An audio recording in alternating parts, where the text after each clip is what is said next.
Mapalad kayong mga dukha, sapagkat ang Diyos ang maghahari sa inyo. Mapalad kayong mga nagugutom ngayon, sapagkat kayo'y bubusigin. Mapalad kayong mga tumatangis ngayon, sapagkat kayo'y magagalak. Mapalad kayo kung dahil sa Anak ng Tao kayo'y kinapupuotan, ipinagtatabuyan at inaalimura ng mga tao, at pati ang inyong pangalan ay kinasusuklaman. Magalak kayo at lumukso sa tuwa kung ito'y mangyari, sapagkat malaki ang inyong gantimpala sa langit.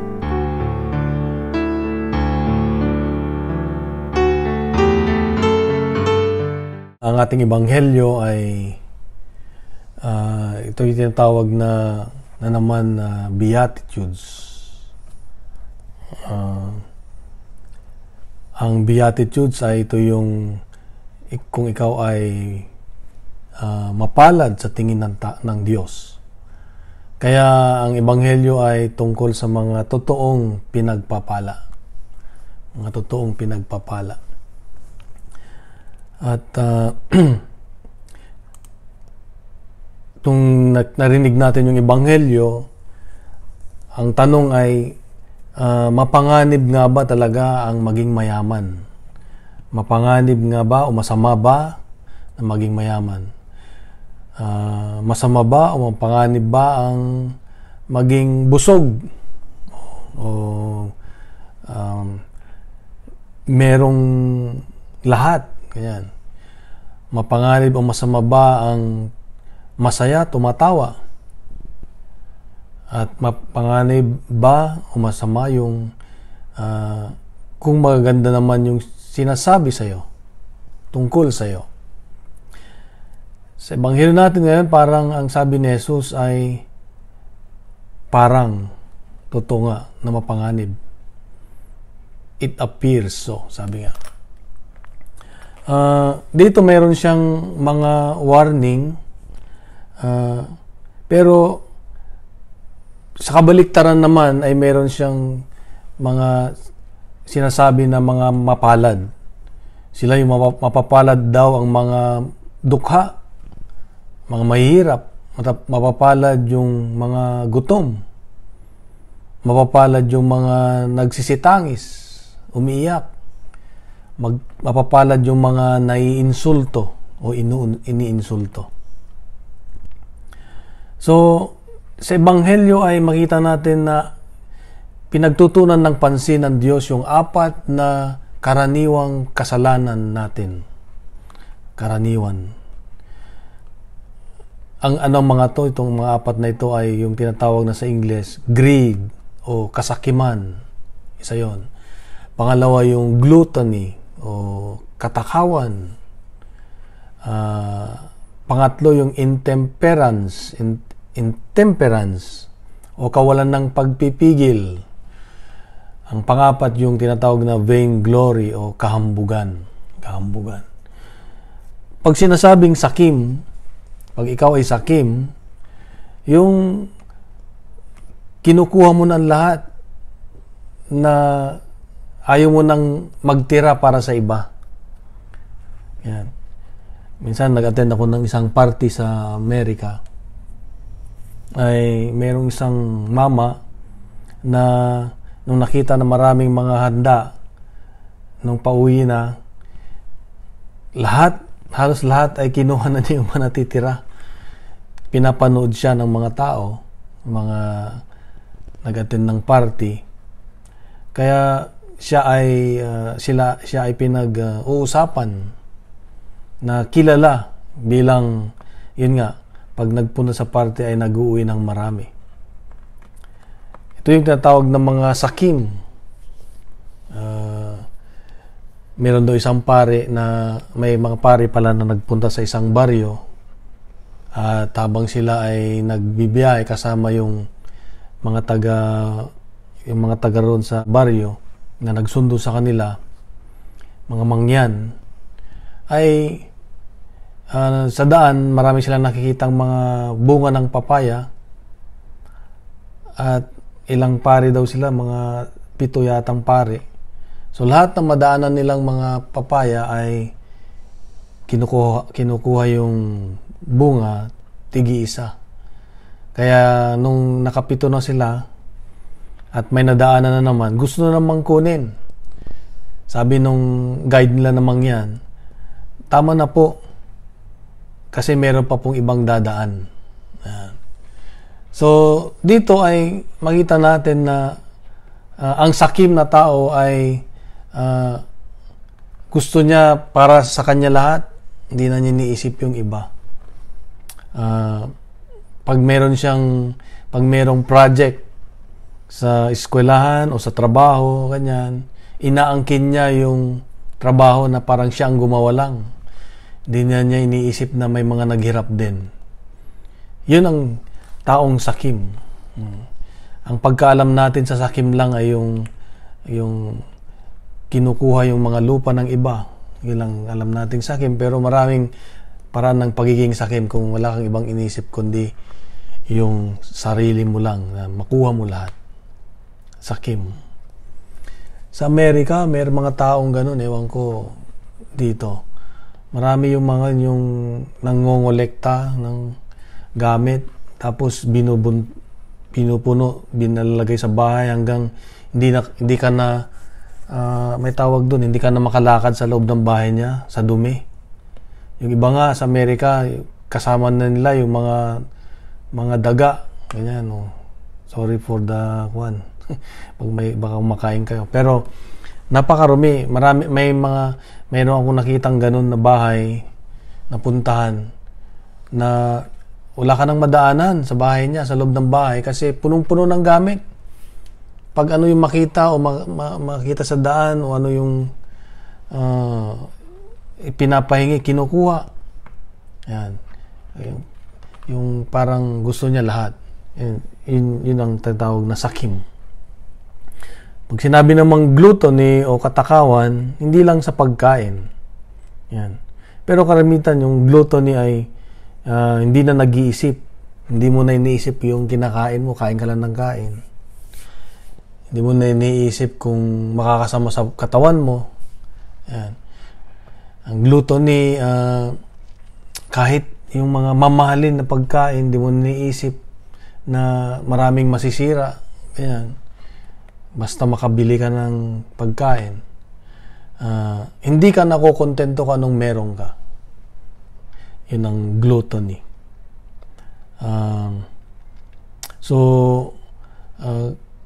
Ang pangatlo ay yung tinatawag na kawalan ng pagpipigil. Ang kawalan ng pagpipigil, yung mawawala yung iyong boundary. Kunwari, pag nagalit ka, talagang galit na wala ka ng pakialam sa iba. Yan. Hindi mo na napipigil yung sarili pag ikaw ay nagalit. Hindi mo napipigil yung sarili pag ikaw ay mag-shopping. Yan. Hindi mo na mapipigil yung sarili mo na bumili kahit hindi mo kailangan. Yun yung kawalan ng pagpipigil. Kahambugan naman ay yung mayabang, like kang gusto mo pasikat, gusto mo ikaw ay may sobrang believe sa sarili mo, tingin mo sarili mo ikaw yung pinakamagaling. Yan, kahambugan. Ito yung mga grupo ni Aling Piling. piling mayaman. Yan. Piling maganda, piling matalino, piling yan, basta mga piling. hindi nagpapatalo. Yan, ang hambog na tao ay hindi nagpapatalo. Laging siya ang bida. Yan. So, ito yung sinasabi ni Lord na mga panganib. Mga panganib. Sa ating pagsunod sa Diyos, ito yung mga panganib na nagpipigil sa atin para makasunod sa Kanya at makilala siya. Kaya nga ito yung ebanghelyo natin ngayon. Dahil sabi niya, mapalad kayong mga dukha sapagkat ang Diyos ang maghahari sa inyo. Mapalad daw yung mga dukha. Bakit? Masama bang maging mayaman? Yan. Ang tinatawag na poverty o dukha ay hindi sapat para ikaw ay maging banal. Sa Ebanghelyo ngayon ni San Lucas, ito yung literal na kadukhaan. Sa Gospel ni Matthew, ito yung tinatawag na poor in spirit naman, spiritual. Ang Gospel ni Luke ay literal na mahirap ka. Wala ka talagang magandang kabuhayan. So, to be poor in spirit is to be spiritually detached from material things. Yung poor in spirit, hindi na mahalaga sa iyo ang material na bagay. Kaya nga para maging bukas ka sa kayamanan ng Diyos na ibibigay niya, yung presensya niya, yung siya mismo. So, ang tendency kasi sa atin, yung material wealth ay kuminsan sinasabi natin na mayaman nga ako, pero ako naman ay spiritually attached sa Diyos, ganyan. Parang tingin mo sa sarili mo ay pag mayaman ka ay malapit ka naman sa Diyos kasi nagbibigay ka siguro, o palasimba ka naman, o wala kang nasasaktan. Pero ang sabi ni Lord dito na poverty, yung literal poverty, is yung tinatawag na yung poverty na magdadala sa iyo para ma-achieve mo yung spiritual detachment.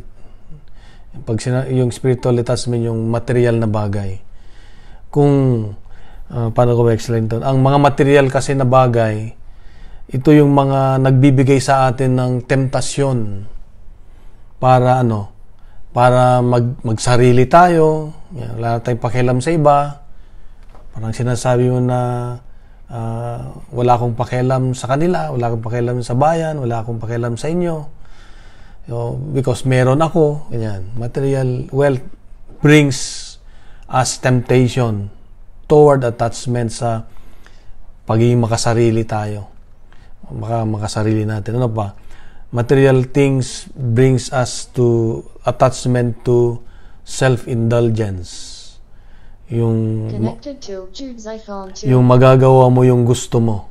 Yung magagawa mo yung gusto mo lagi. Self-indulgence yun. So pag meron ka, madali mong gawin yung gusto mo, ba? Pero kung mahirap ka, walang-wala ka, wala kang magawa. Kundi kumapit sa Diyos. Kundi magtiwala sa Diyos. Dahil wala kang magagawa, sinong lalapitan mo? Ang Diyos. Kaya nga, you are blessed, you are mapalad. Kasi pag ganun yung nagiging pananaw mo, na wala kang ibang kakapitan kundi ang Diyos lang, makapaghahari siya sa buhay mo. Yan. So, ito palang literal poverty is first step o precursor para makuha natin yung sinasabi ni Matthew na spiritual detachment. Yung poor in spirit. So, napakahalaga na wag tayong mag-focus sa material na mga bagay, kundi yung anong meron tayo ay kailangan ipadaan natin lagi kay Lord. Pagkatiwala natin lagi kay Lord na bigay niya ito, na kailangan na ito ay pangalagaan at ibahagi. So, mapalad ang mga dukha. Ano pa sabi niya? Mapalad kayong mga nagugutom ngayon sapagkat kayo'y bubusogin. Dito sinabi niya uli na ang mga nagugutom daw ay mapalad, ang mga nabubusog o puno ay mapanganib. Bakit kayo mapanganib? Well, pag mayroong ka pagkain na marami, minsan nakalimutan mo ang Diyos. Minsan kung maraming pagkain na nakita mo, sa dami ay makalimutan mo na magdasal. Pasalamat sa Diyos. sunggab ka na lang ng sunggab dahil ganon. Minsan ganon din ako pag lalo pag gutom. Nakita kong may pagkain, minsan nakalimutan kong magpasalamat sa Diyos. Kasi nga ito yung tinatawag na when you have everything on your desk, madali kang magkasala. So, pag walang makain, if you are hungry, if you are nagugutom, then ganun din, wala kang ibang asahan kundi ang Diyos, kundi yung pagpupuno niya sa iyo. Kaya nga makikita natin na sa kasulatan, maraming beses na ang Diyos mismo ay nagpupunta sa ilang na lugar para yung mag-fasting. Minsan sa kanya, ang tagal ng fasting, 40 days. Ganyan. Tubig lang siguro ang iniinom niya. Mga anghel nagbibigay sa kanya ng kung anong meron. So, ibig sabihin, tayo rin, ang mahalaga sa atin ay yung meron din tayong control sa ating sikmura o sa ating mga sa pagkain, ganyan. So, kung meron tayong lack of abundance of food, it is easier to turn yung hunger natin, yung thirst natin towards God para tayo ay mapuno. Sabi nga nila, pag you want to fight temptation, para hindi ka na magkasala, you need to fast. You need to fast. Maraming beses na ginagawa ko 'yun pag ako ay when I'm being tempted to do something or to think something like that. Mahalaga yung fasting. Kasi ang fasting, tinuturuan mo yung sarili mo na sabihin sa kanya na hindi lahat ng gusto mo ay masusunod. Yan. Pag nagpa-fast ka, hindi mo sinasabi mo sa katawan mo, sa tiyan mo, sa isip mo na tumigil kayo. Hindi lahat ng gusto nyo ay nasusunod. Ako ang dapat masunod. So that means you are trying to fast para ang pumuno sa iyo ay yung presensya ng Diyos. Yeah. Kaya marami nagfa-fasting thinking about how God will fill them with God's holy presence. Yun ang fasting. So napakalaga yung fasting, yung indulgence yung nga bibili ka ng isang bagay na kahit hindi mo kailangan, yun na yung indulgence na yun. Yun ang sobrang pagkagahaman. Yan. So mapalad ang mga nagugutom. At ano pa? Pangatlo, mapalad kayong mga tumatangis ngayon sapagkat kayo'y magagalak. Tumatangis means yung ikaw ay tumatangis dahil na-discover mo o nakita mo na ang bigay ng mundo na pleasure o yung tawag ito, yung kasiyahan ay hindi nagbibigay ng mahaba o walang hanggang satisfaction o kagalakan. Kaya mayroon ang mahilig tumawa, ang mahilig magsaya ay sila yung malapit sa temptasyon. Mahilig magparty, mahilig ng kasiyahan, mahilig madaling makalimutan ang Diyos, madaling makalimutan yung mga bagay na nagpapabanal sa atin. Kaya nga ito yung paalala ng Diyos sa atin na wag kang palagi sa mga entertainment.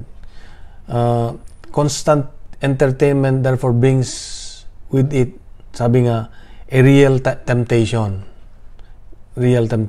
at nawawala sa atin yung spirituality ng Diyos. Kaya pag tayo ay tumatangis dahil alam natin na hindi maganda ang binibigay ng mundo, ibig sabihin ay merong makapapalitan yung pagtatangis mo dahil yung tawag dito, yung pag hindi mo sa gusto ng mundo, tatangis ka sa mga pagdadaanan mo, pero ang may bibigay nito ay tunay na kagalakan. Yung kagalakan na mayroong kapayapaan, mayroong kapanatagan ng loob. So, mapalad ang mga tumatangis sapagkat ang totoong kagalakan na manggagaling sa Diyos ay mapapa sa atin. So, panguli, sabi niya, mapalad kayong kung dahil sa anak ng tao kayo kinapuputan, pinagtatabuyan, inaalimura ng mga tao at pati ang inyong mga pangalan ay kinasusuklaman. Magalak kayo at lumukso sa tuwa kung ito'y mangyayari, sapagkat malaki ang inyong gantimpala sa langit. So, ibig lang sabihin ay may mga tao kasi na walang hinahanap kundi yung papuri para sa kanila. Kung sa Facebook, kumbaga, kung walang nagla-like, malungkot siya. Ang hinahanap niya lagi pag nag-post ay yung maraming likes. So, ibig sabihin, ito yung tao na naghahanap ng papuri. Papuri, yung pagtataas. Ito yung tinatawag na kahambugan din. Ito yung tinatawag na kahambugan. Dahil wala kang ibang hinahanap kundi yung masasabi ng ibang tao sa'yo na maganda. So, you are blessed. Kung kahit pangalan mo, sabi nga niya, kinasusuklaman. Hindi ka pinupuri.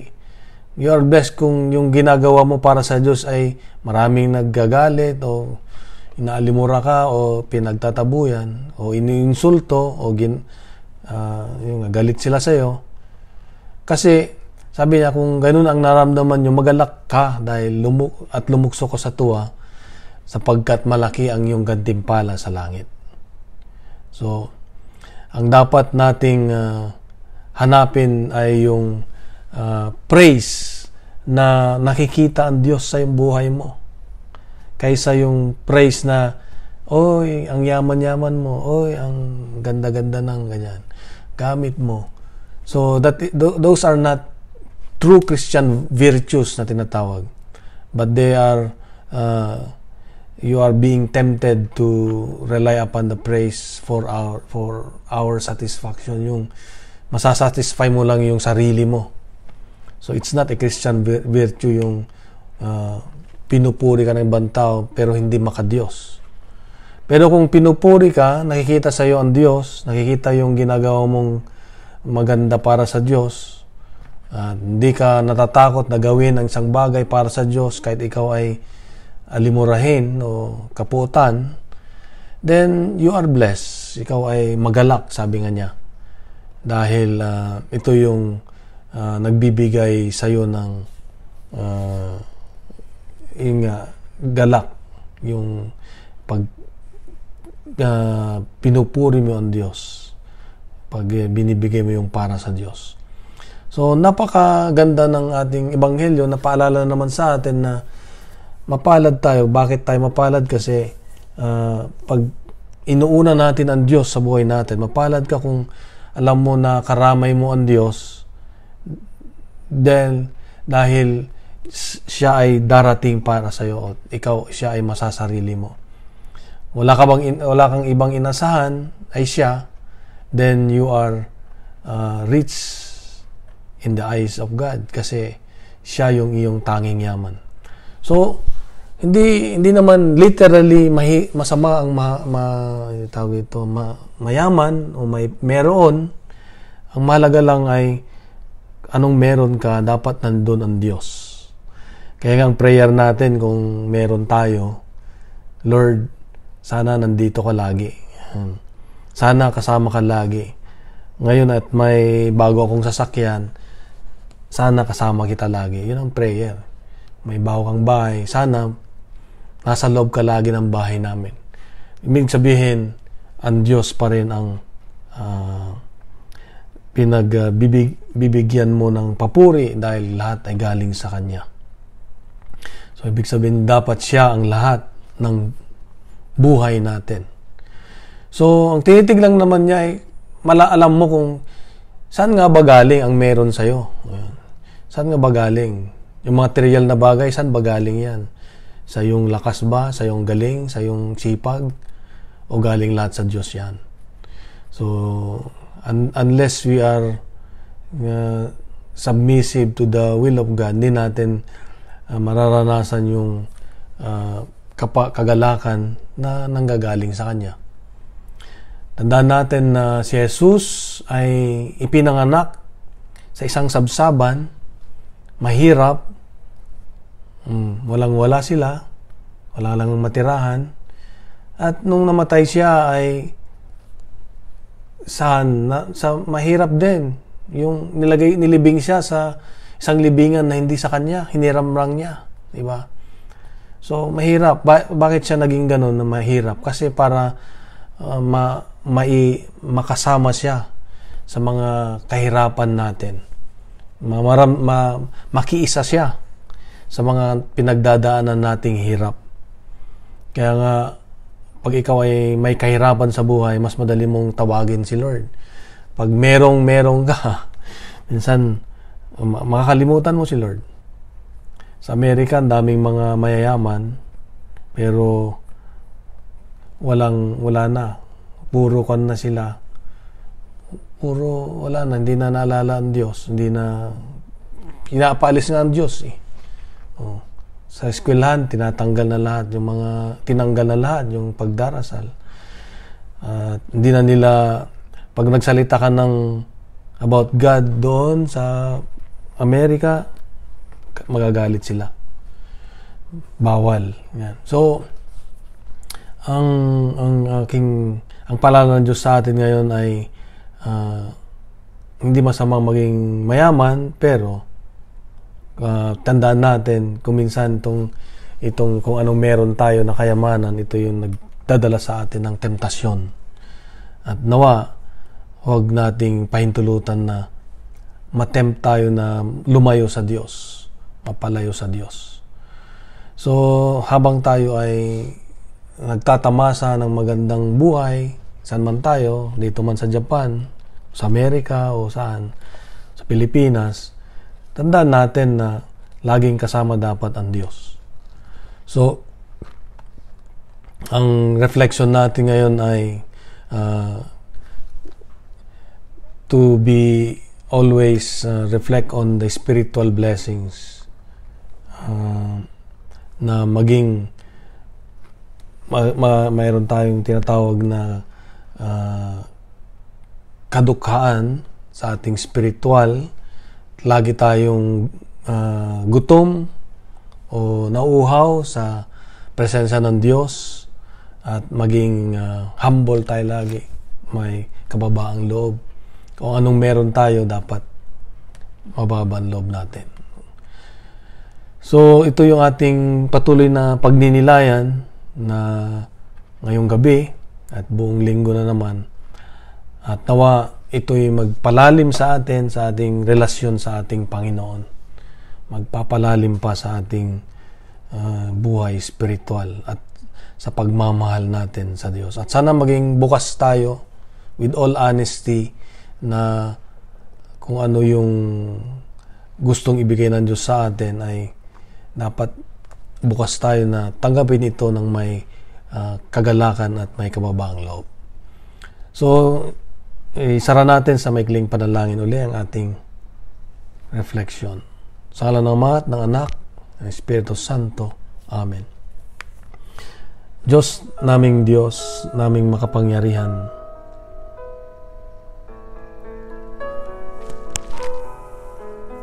alam mo at kilala mo kami, Panginoon. Alam mo kung kailan kami naging mayabang. Alam mo kung kailan kami naging malayo sa iyo. Alam mo kung kailan ka namin nakalimutan. Sa mga pagkakataon na yun, Lord, ay hiniling namin ang iyong kapatawaran, ang iyong pagmamahal. At nawa sa Ebanghelyo mo ngayon, sa mensahe mo sa amin ngayong gabi, ito'y magbigay kaliwanagan muli sa amin, gabay, upang ang lahat ng maisip namin, ang lahat ng nasa amin ay nagmula sa iyo at aming ibabalik sa iyo ng may dalang papuri at kababaan loob. Nawa samahan mo kami lagi, Panginoon, sa mga bagay na pinagkatiwala mo sa amin. At nawa ito'y maging daan mo para mapalapit kami sa iyo. Lord, thank you for this wonderful message, wonderful night. And may you continue to bless us. May you continue to guide us. May you continue to be with us as we continue our journey in this life. Mama Mary, please pray for us and be with us always. Ang lahat ng ito, Ama, ay aming kailingan sa iyo sa pamamagitan ng iyong anak na si Jesus, kasama ang Banal na Espiritu Santo, magpasawalang hanggan. Amen. Sa ngalan ng Ama at ng Anak at ng Espiritu Santo. Amen. Amen. Isa lang pong aking panalangin na darating ang araw, sana magkita-kita tayo sa langit. So see you in heaven. See you in heaven, mga kapatid. God bless sa ating lahat.